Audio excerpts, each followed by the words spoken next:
The Kokel family history begins in eastern Germany, where Christoph Kokel lived with his wife, Maria.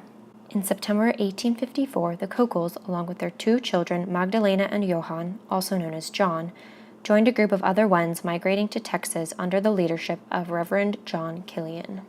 You know, the Wendish were, the Germans didn't want them and the Czech people didn't want them because they were either maids or butlers or, you just didn't succeed.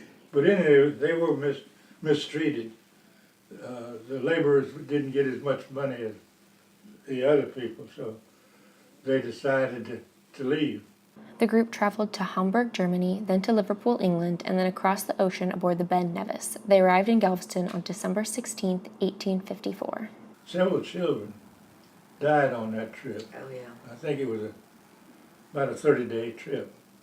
John Kokel was only 7 months old when his family immigrated to America, and he spent his childhood in Serban, Texas. In 1874, he married Christiana Schneider, and for the next 10 years, they continued to live first in Serban, then in Warda, and had their first 5 children. Kokel and Christiana, they moved up here, and I asked them, well, where did you sleep? She said, Mama put out a feather bed in the middle of the floor. wagon, Oh, okay.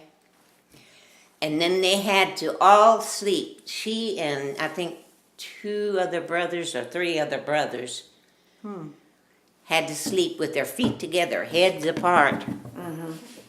In 1884, John Kokel bought 100-plus acres between what is now Jarrell and Florence, Texas, and the family packed up and moved about 90 miles north to the new homestead. They had Grandma said they had a one-room house.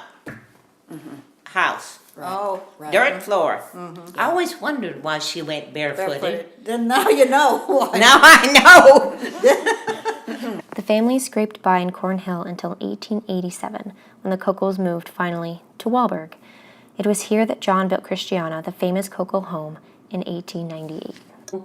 I guess he found a buyer for all his acreage out there, because that's when he moved over here. Okay.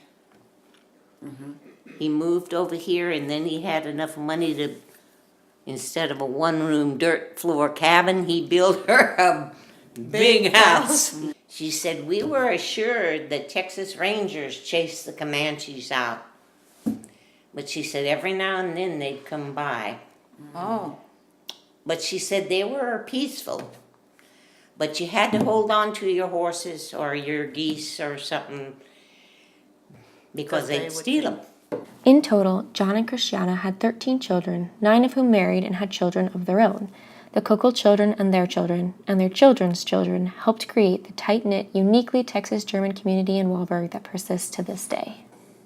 I always thought all the Kokel family was, there wasn't many mean bones in any of the Kokel descendants. They were pretty relaxed and They're just good people. They had a hard life, but they were good people, and they made the best of what they had, There, and of course we were all members of Zion Lutheran Church and school. Yeah, they went to church over here. But they'd have to hook up their horses and have everything ready to leave just as daylight was breaking to So get they'd here get here to in church. You had 2 churches and how many barns? Yeah. Plus people selling it out of their house. Yeah. Right, so. I was born and raised, both my parents came from here, and we all went to Zion Lutheran. That was the hub of the and that was the hub of the community and everybody, so, you were pretty close, and still, like all my relatives from Walburg, I still hunt and fish, and we do a lot of things together. A lot of them made a home brew, during Prohibition. And wine. Oh, yeah. A lot of wine. Yeah. We made wine out of anything that was a fruit. I mean. I still, at church, it's in this little community, everybody's like a big family. Do a lot of people end up coming back Yeah. to the area? Yeah, I never thought I'd end up back over here, but. Me either. Yeah. Walburg is still home to the Kokel family, and the sprawling descendants of John and Christiana remain connected through German food and beer, Texas grit, and a Wendish sense of community.